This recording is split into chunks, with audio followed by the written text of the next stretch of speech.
В Украине преобладают три мнения о создании крымско-татарской автономии. К такому выводу пришли эксперты Украинского независимого центра политических исследований. Они провели опросы фокус-групп в Запорожье, Львове и Херсоне и выяснили, часть опрошенных выступает за создание национальной автономии. Другая часть считает, что об этом надо говорить после деоккупации. Есть и те, кто за неизменный статус Крыма. Эксперты отмечают особую реакцию на опрос в Херсоне. Оказалось, там недостаточно знаний о том, что такое коренной народ. Огромное количество мифов о национальной автономии. Есть группы, которые занимаются дезинформацией людей.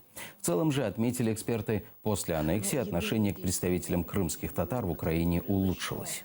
Це тільки перший крок. Ми намагалися з'ясувати не кількісно, але якісно, що думають, власне, в різних регіонах України різні середовища, і експертні, і журналісти, і громадські активісти, і представники національних меншин про потенційні конституційні зміни.